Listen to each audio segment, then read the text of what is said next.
Bonjour à tous, c'est la dernière ligne droite de la campagne des législatives. Le premier tour, c'est ce dimanche. Et aujourd'hui, en direct des studios de la Provence à Marseille, c'est le débat de la 15e circonscription des Bouches-du-Rhône. Cette circonscription, c'est une grande partie du nord-ouest du département.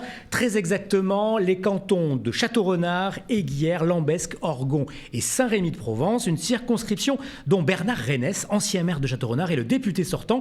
Il se représente, il est avec nous sur ce plateau. Bonjour monsieur.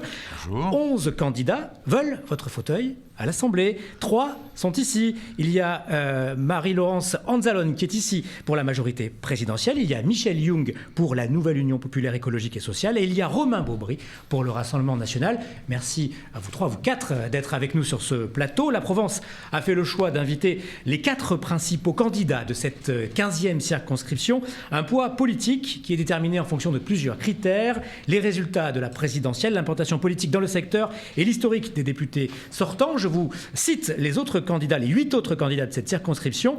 Il y a Anne Testu, Tanguy Vernet, Simone Charin, Nadia Oukal, Nicolas Lapère, Sandrine Klein, Mounia Banderier-Zahir et Audrey Marchand. On est parti pour 40 minutes, peut-être un peu plus de débat, en compagnie de Nicolas Barbaroux. Bonjour Nicolas, vous êtes reporter à l'agence d'Arles de la Provence. Vous suivez évidemment tout particulièrement l'actualité de cette très grande circonscription, très grand territoire. On attaque tout de suite avec les questions politiques. Première question Nicolas. Alors, première question pour Madame Anzalone. Il a souvent été reproché aux députés de la majorité présidentielle, notamment lors du premier mandat du président Macron, de manquer de charisme, voire de poids politique. Quel député vous voulez être pour le Pays d'Arles? Est-ce que vous serez un député parfois qualifié d'aux ordres? Bonjour. Alors écoutez, tout simplement, je souhaite être une députée qui pourra répondre aux besoins de l'ensemble de la nation, puisqu'un député est tout d'abord au service de l'ensemble des Français, mais également à l'écoute de son territoire, puisqu'on est quand même élu sur une circonscription. Et donc, je me veux rester proche de cette circonscription et de pouvoir vraiment porter des projets, aussi bien dans un sens vertical et en remontant les projets qu'en les redescendant.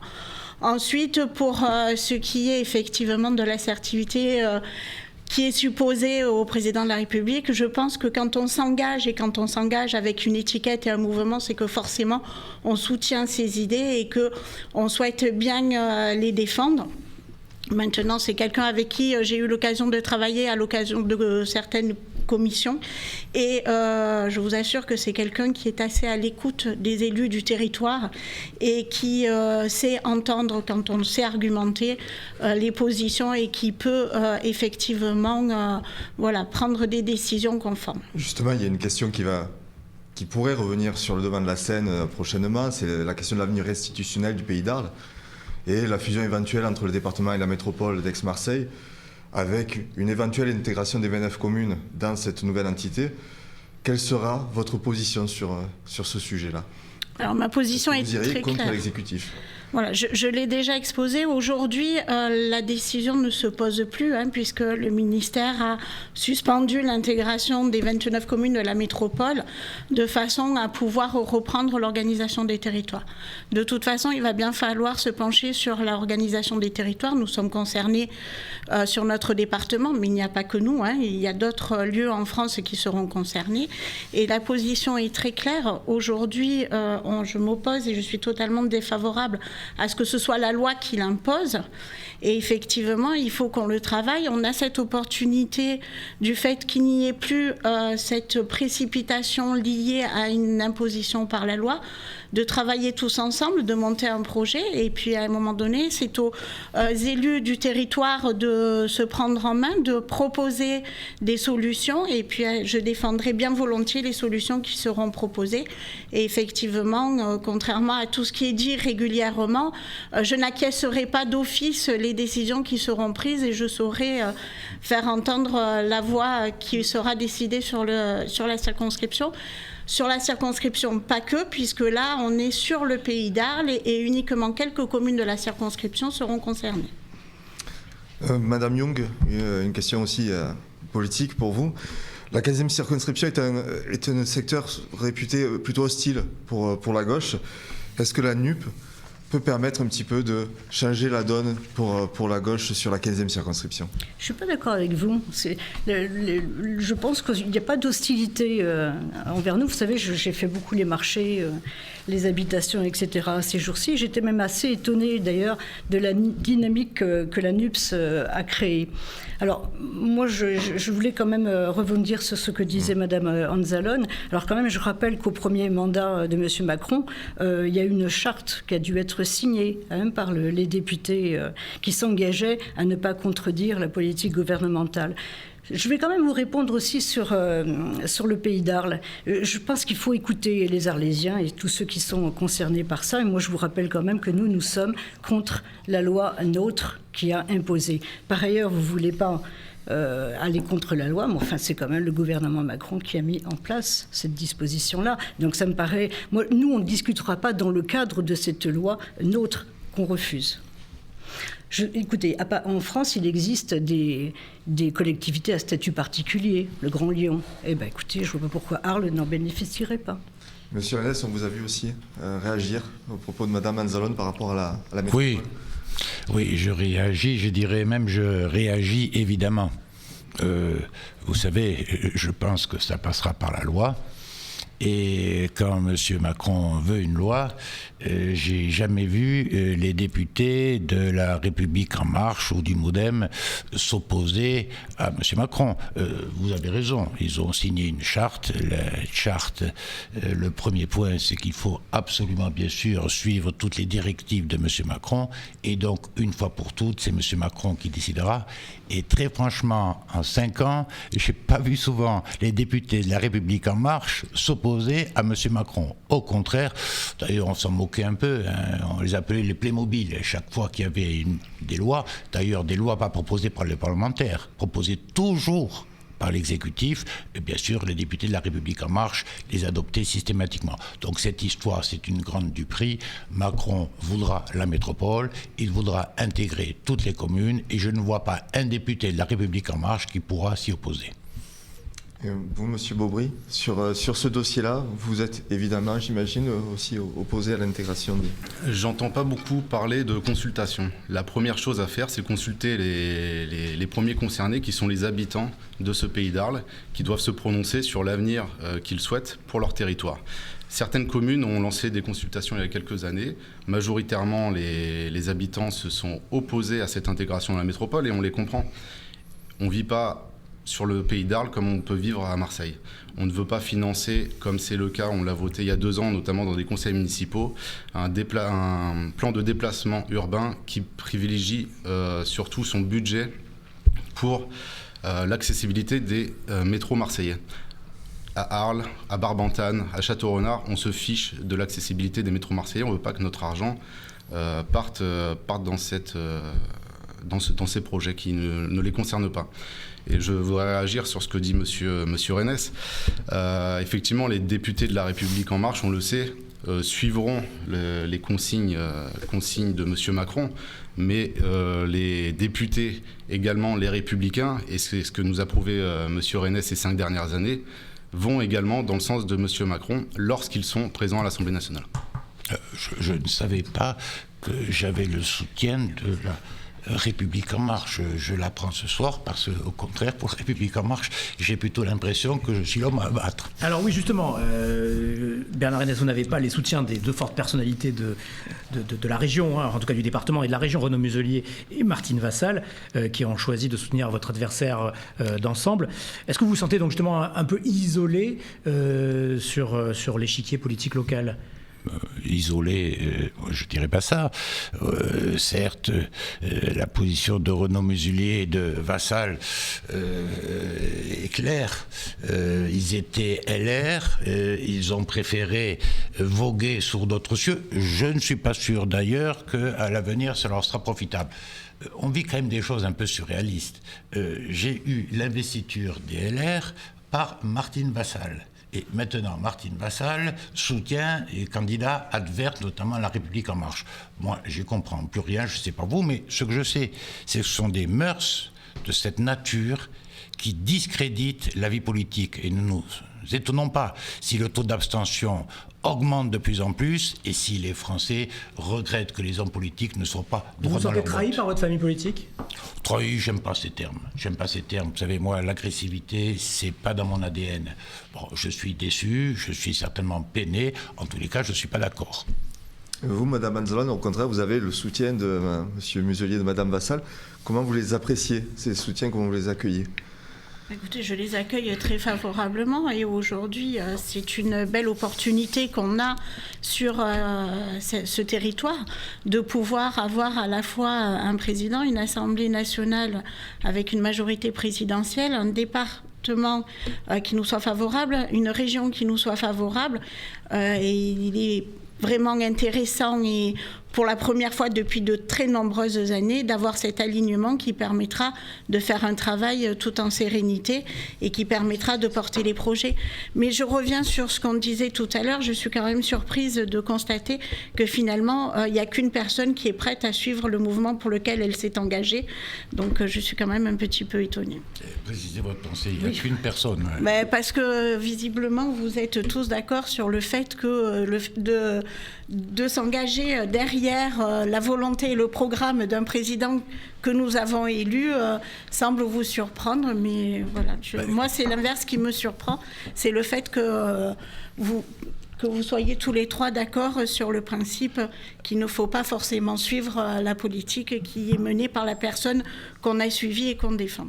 En clair, vous nous reprochez de nous aussi pas être avec Ensemble et Macron. Ben écoutez, Pas du tout, permettez-nous quand même encore dans ce pays qu'il y ait un peu de démocratie et qu'il y ait une diversité qui puisse s'exprimer encore. Sans compter C'était qu'à pas la le sens de métropole mon et à la propos. région, il y a aussi de l'opposition que vous ignorez régulièrement. Madame Young, justement, je voulais revenir un Merci. petit peu vers vous et vers cette nouvelle Union populaire. Est-ce que pour vous, c'est une chance, j'allais dire presque inédite, pour la gauche de vous qualifier pour le second tour de cette élection législative? Pas inédite, historique. Là, notre accord, il est historique.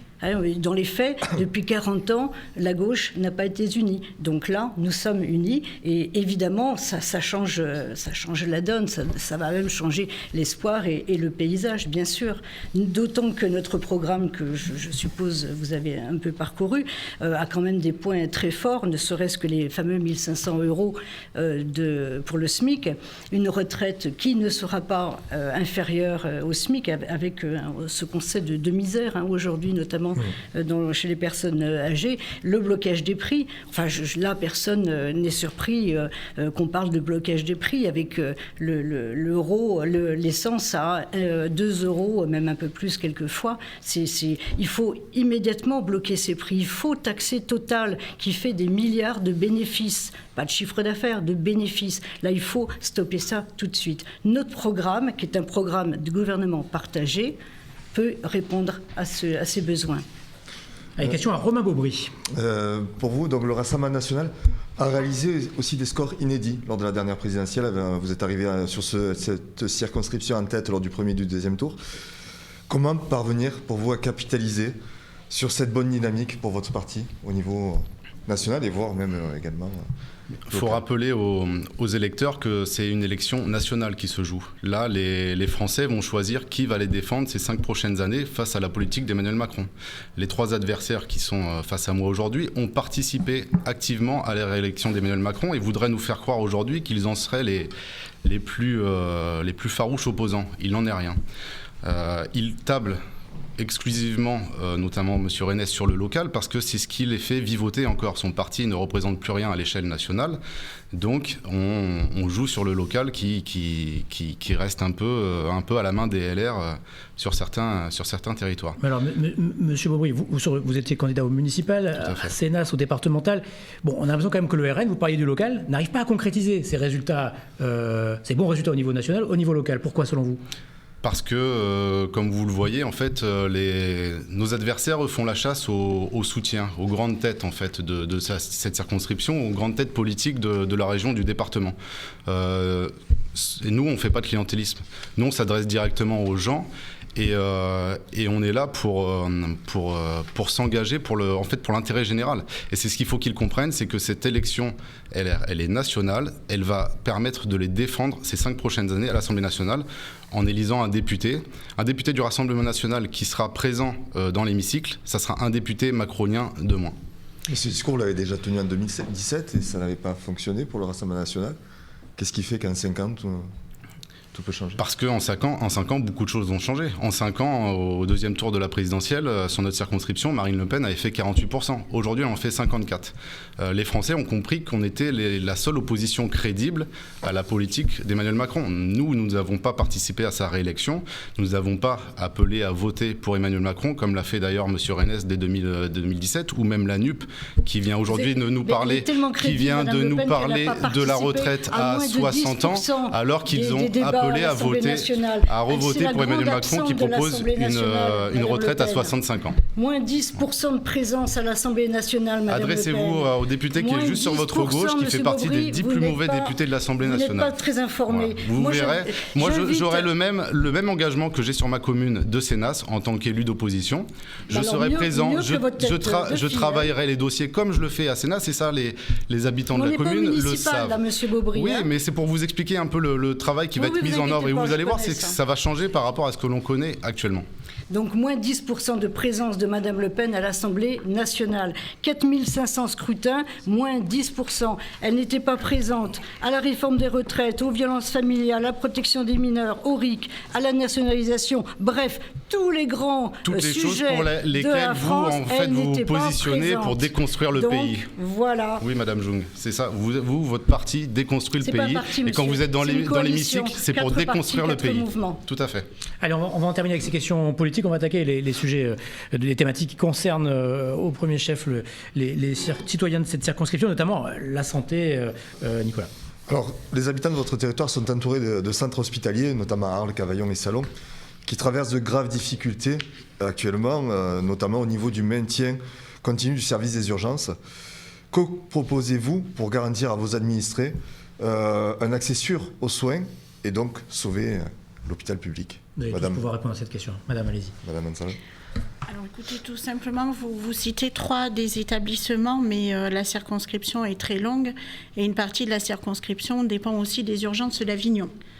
Donc voilà, vous avez 4 établissements qui suivent les urgences, Avignon étant un petit peu plus important que les 3 que vous venez de citer. Aujourd'hui, le président de la République a lancé une étude avec une mission qu'on appelle une mission flash, et sur l'état des services d'urgence des établissements français, de tous les établissements français. Et bien sûr, les établissements en milieu ruraux sont les principaux concernés. Et cette étude doit être rendue à la ministre de la Santé pour le début juillet, de façon à pouvoir mettre en place des mesures rapidement, une fois le diagnostic fait sur la réalité de la situation, des mesures de correction qui vont permettre d'apporter des améliorations. Aujourd'hui, il y a des budgets qui ont déjà été alloués. On voit que les lits existent. Ce qui manque, c'est le personnel. Il faut travailler aussi sur le maintien de ce personnel dans les établissements.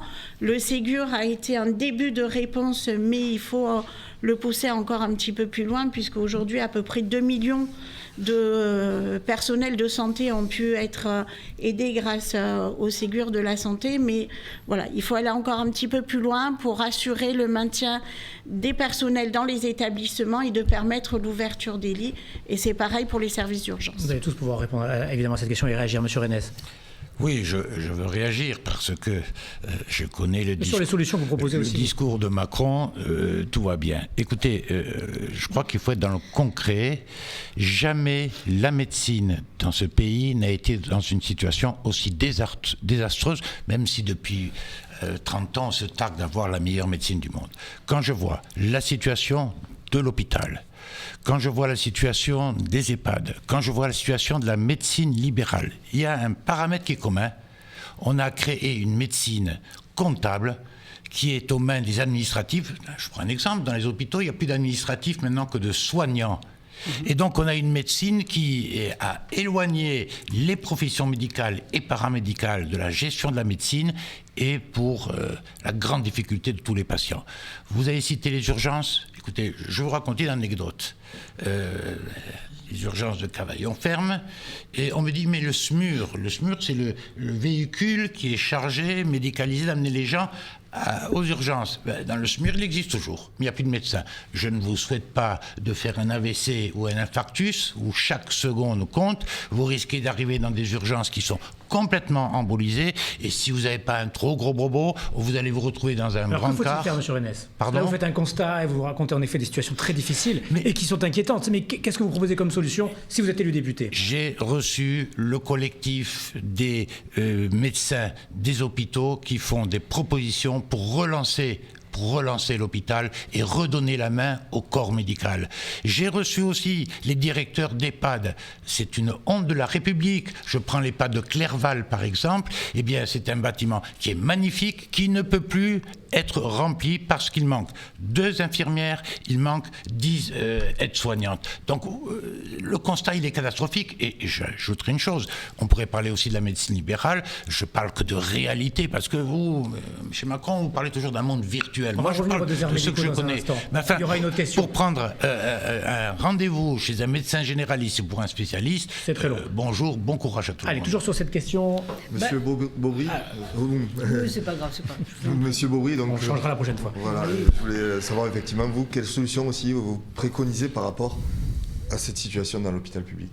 Alors la première des choses déjà, c'est de réintégrer le personnel soignant qui a été mis à pied pour avoir refusé la vaccination obligatoire.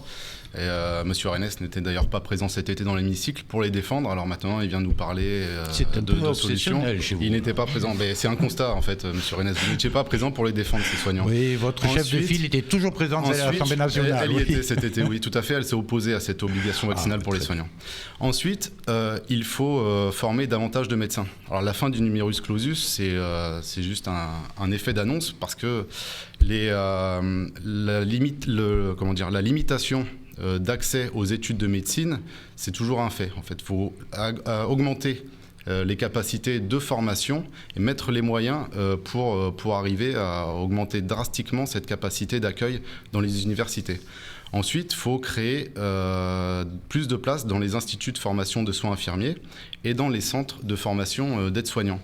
Revaloriser leur salaire, d'une part pour peut-être provoquer des vocations, mais également et surtout pour garder le personnel soignant qui est déjà en poste et qui, au fur et à mesure des années, quitte ce milieu qu'ils ont choisi à la base quand même par conviction.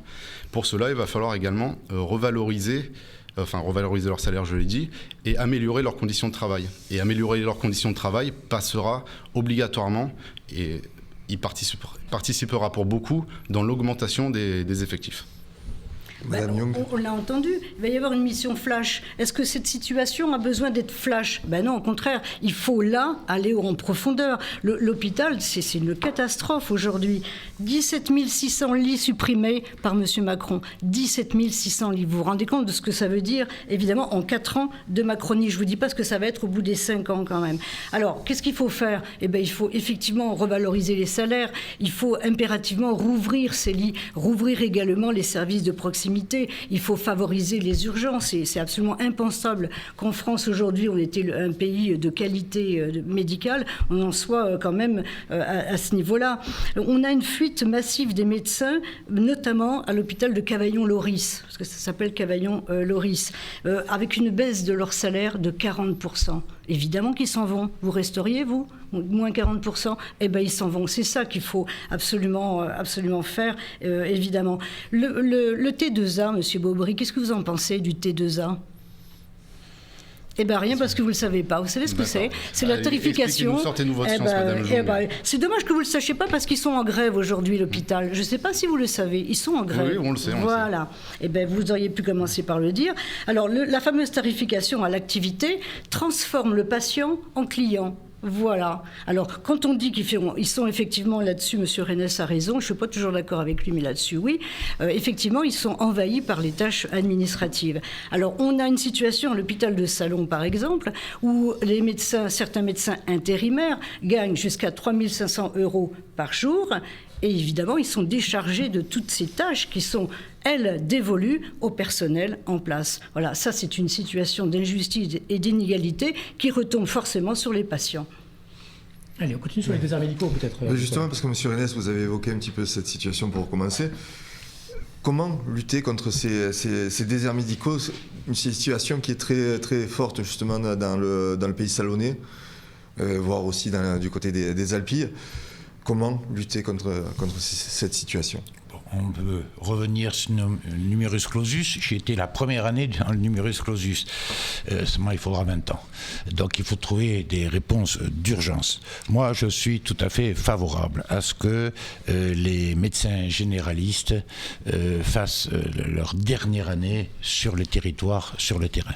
Et là, rapidement, ça permettrait de remédier à des situations d'urgence. Je vois aussi quand même beaucoup de maires très investis en créant des maisons médicales pour attirer aussi ces jeunes médecins.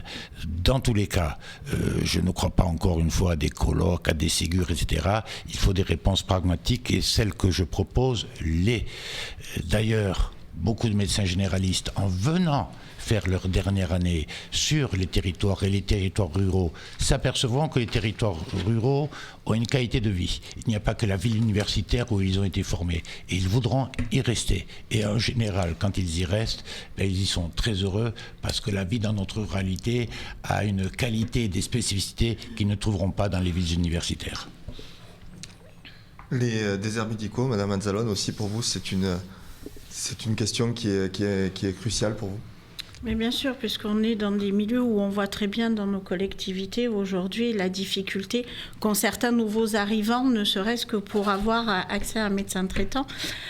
Mais effectivement, donc aujourd'hui, le numerus clausus a été supprimé et il y a déjà 30% de plus d'élèves qui sont passés en deuxième année, mais ça va prendre du temps pour former tous ces médecins, puisqu'on en verra les effets dans quelques années. Et du coup, entre-temps, il va falloir mettre en place des solutions.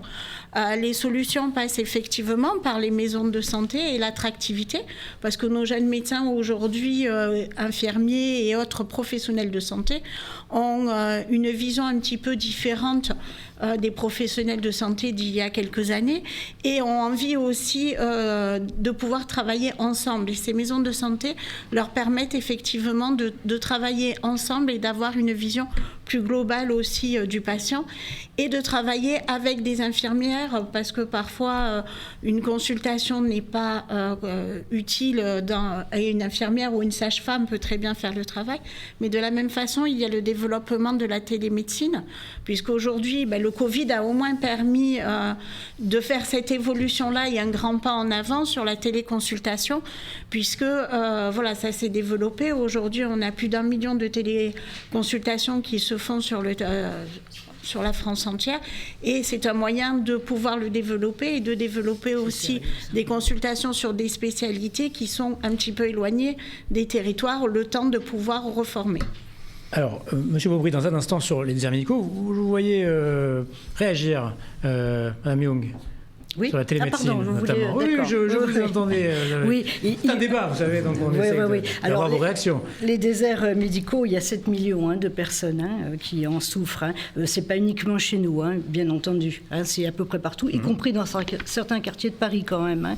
Donc là, on est dans une crise très profonde. Alors oui, il faut évidemment rouvrir les lits dont je parlais tout à l'heure. Il faut que l'accès soit garanti, mais également, c'est un accès aux services publics. Là, les services publics souffrent de cette désertification totale. Donc il faut rouvrir, il faut revaloriser. Quand je parlais de l'hôpital de Cavaillon, c'est la fuite massive des médecins. On peut l'arrêter là, en revalorisant immédiatement les salaires. C'est possible ça. J'ai pas besoin de munitions. C'est uniquement une question salariale. Oui, pas uniquement, bien sûr, pas uniquement. Mais enfin, il y a eu une restructuration désastreuse de l'hôpital public en France. Et là, il y a à voir. Après, vous savez, les mieux placés, ils ont des solutions. Les syndicats syndicats, ceux qui travaillent, ils ont des solutions. Pourquoi on ne les écoute pas? Pourquoi aujourd'hui, là, ils sont en grève? Pourquoi il faut aller vers ces gens-là quand même? C'est eux qui ont les solutions.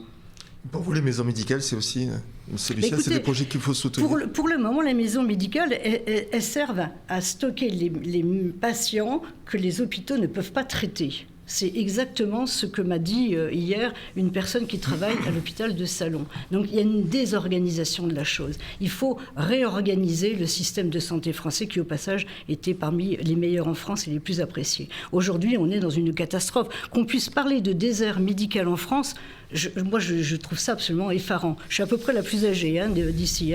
Donc, moi, j'ai pu constater la chute petit à petit. Donc là, il faut stopper ça véritablement. Mais bien sûr que les syndicats, ils ont des solutions. Ils les ont éprouvées, ils les ont chiffrées.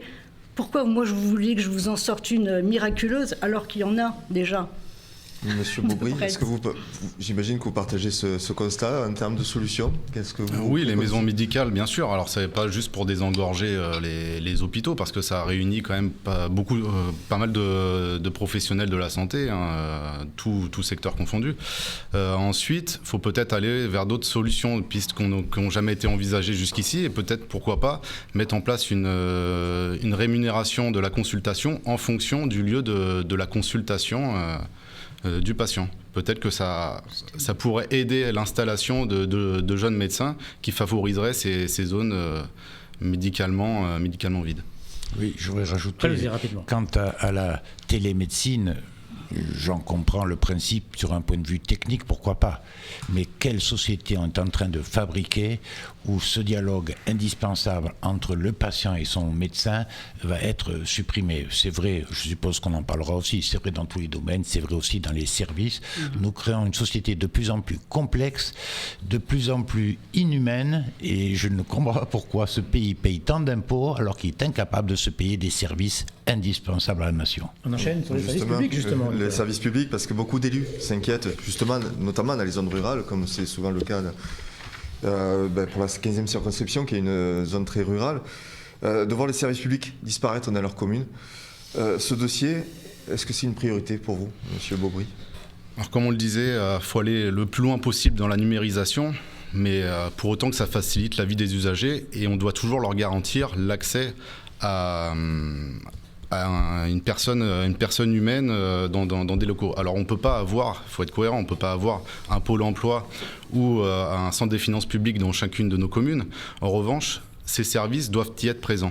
Alors il faut mutualiser et leur permettre d'avoir des locaux à disposition pour intervenir de manière même ponctuelle sur nos communes rurales. Et en fait, c'est le service public, la fuite, c'est dans tous les services. On a notamment des fermetures de bureaux de poste quand ils ne sont pas ouverts seulement qu'à mi-temps. Et là, je pense notamment à Mauriès, à Saint-Andiol et à Rognes.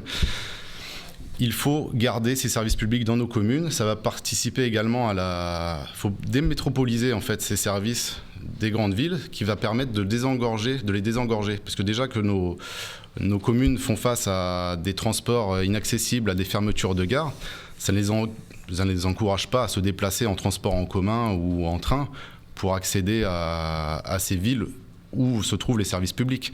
Et quand on voit qu'on fait la chasse aux automobilistes, d'un côté, ça devient vraiment compliqué pour les personnes habitant dans le milieu rural. Madame Anzalone, est-ce que vous partagez aussi ce constat? Alors oui, absolument. Il faut que les tout le monde est services... d'accord sur le constat, je pense. Voilà, le constat est le même pour tout le monde. Ouais. Aujourd'hui, il y a des solutions qui sont déjà proposées avec les maisons France Service, qui permettent effectivement de ramener, alors par le biais du numérique, on y revient, mais qui permettent de ramener un certain nombre de services au plus proche des administrés, notamment avec l'accord soit avec les postes, soit avec la MSA, ou bien d'autres organismes où on peut retrouver des personnes. Et là, on retrouve le lien avec une personne physique qui va pouvoir accompagner le demandeur dans ses démarches, et que ce soit des démarches en matière d'allocation, de logement, de santé, de retraite. Voilà. Et il y a un accompagnement, et c'est indispensable puisque, effectivement, l'outil numérique est l'outil qui va permettre de ramener ces services au plus proche des administrés, mais d'avoir un établissement où les personnes peuvent se rendre, avoir à côté d'elles une personne qui va les guider, les accompagner pour comprendre toutes ces démarches et les mener à bien, c'est aussi un lien social qui est indispensable. Donc des solutions existent. Il y en a 2055 qui ont été créées depuis janvier. 1123, madame, maisons de services publics en France aujourd'hui, ce matin exactement. 1123 sur le territoire français. 2055 d'après les statistiques gouvernementales. Bon, là, écoutez, Ils sont objectifs. Voilà. Là, c'est pas moi qui les ai comptés. Je vous donne les chiffres qui sont à la portée de tout le monde. Madame Jung, ces maisons France Service, ça n'a pas quand même l'avantage au moins elles sont démultipliées, mais bien sûr, de rapprocher le citoyen de tous les services publics au lieu d'avoir des usagers qui se promènent de droite à gauche. Encore faut-il qu'elles soient là et pas uniquement dans les grandes villes comme c'est aujourd'hui. Parce que pour le coup, le milieu rural, il devient quoi? Effectivement, on fait des kilomètres et des kilomètres pour aller de ci, de là. Nous, on préconise qu'il y ait des services publics à moins de 30 minutes du lieu d'habitation. Voilà, de manière à effectivement garantir un service public. Mais en fait, les services publics, c'est pas une entité isolée. Il faut également favoriser les commerces de proximité. Il suffit pas d'avoir la Sécu, les impôts, etc. Il faut aussi qu'il y ait des commerces. Et là, les collectivités locales, elles peuvent aider en rénovant des maisons abandonnées, en offrant des loyers au moins les premières années, etc.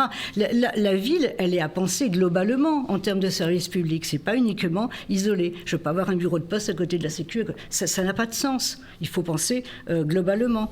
Mais enfin, la dématérialisation systématiquement, on voit bien à quoi ça mène. Hein. Je ne sais pas, vous n'allez pas souvent dans les services publics, madame, hein, parce que vous verriez 30% des gens qui viennent à la CAF, c'est venir se faire expliquer un formulaire, etc. 30%, 1 sur 3. Vous vous rendez compte ce que ça veut dire? Alors moi, je veux bien la dématérialisation, mais sincèrement, ça va aller au-devant de grosses catastrophes encore pires. Monsieur Rennes, votre réaction aussi, est-ce que vous pensez que la solution des maisons France Service est une solution viable et est-ce que c'est... La multiplication des maisons de service, je ne peux y être que favorable. Mais je voudrais quand même qu'on réfléchisse sur une chose, une contradiction qui est épouvantable. On rend la société de plus en plus complexe, on amoncelle les règlements, les contraintes administratives, et on demande aux gens, en plus, de se déplacer s'ils veulent trouver un petit peu de contact humain. Attendez, moi je voudrais bien comprendre, dans la notion de service public, il y a bien aussi quand même la notion de rendre service. Et on dirait maintenant que cet État pour lequel nous contribuons avec une fiscalité que personne ne nous envie en Europe, on a l'impression que l'État ne veut même plus rendre ce service alors qu'il passe son temps à complexifier les démarches. Écoutez, c'est un peu ridicule, mais enfin, je reçois dans mon cabinet parlementaire des gens qui veulent renouveler leur permis de conduire, une carte d'identité, un visa. On en est là.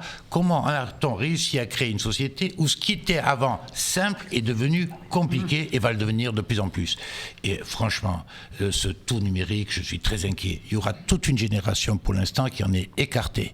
Et cette génération, elle a besoin de contact humain.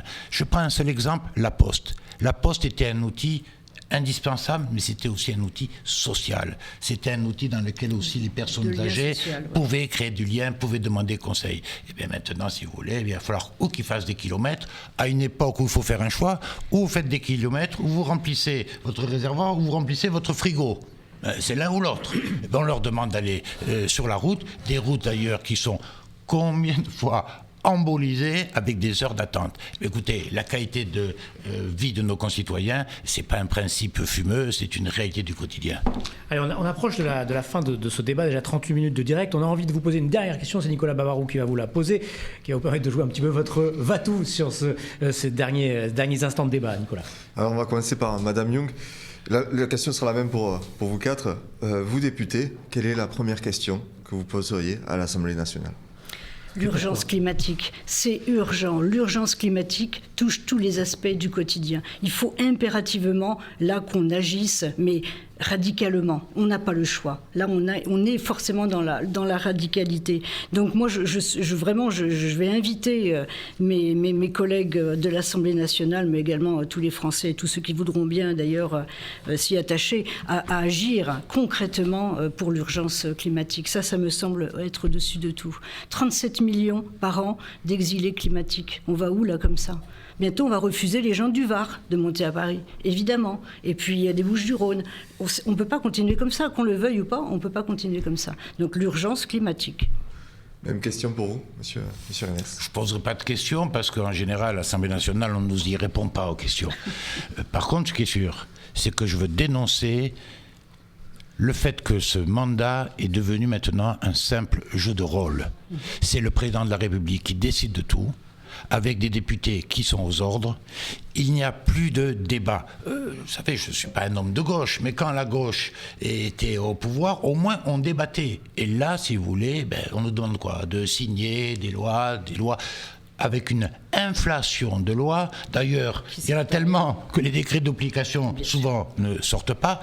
Redonner du sens au Parlement, c'est redonner du sens à notre démocratie. Et j'ai la conviction profonde que cet enjeu est fondamental. Alors, je connais le jeu, il est à Paris, il n'est pas à Paris. Moi, je vais vous dire très clairement, j'ai préféré, et je l'assume, être sur mon territoire qu'être contraint à ce jeu de rôle qu'on veut nous faire jouer au Parlement.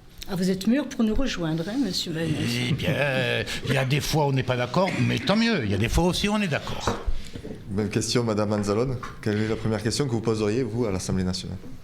Alors pour une fois, je vais rejoindre Madame Young parce que effectivement, je pense que non, mais je pense et j'en fais depuis 26 ans aujourd'hui. Je pense que la question climatique est importante, que la question sur le développement durable. Alors je me positionnerai plus sur un aspect développement durable et savoir aujourd'hui comment maintenir le niveau de confort qu'on a aujourd'hui tout en préservant nos ressources puisque c'est indispensable et on a la chance infinie d'être sur une circonscription qui est très bien pourvue en termes d'eau et qui nous permet de développer une activité économique de qualité et d'excellence et qu'il faut bien préserver et que c'est aujourd'hui parce qu'elle est en abondance, il faut savoir la préserver pour l'abondance.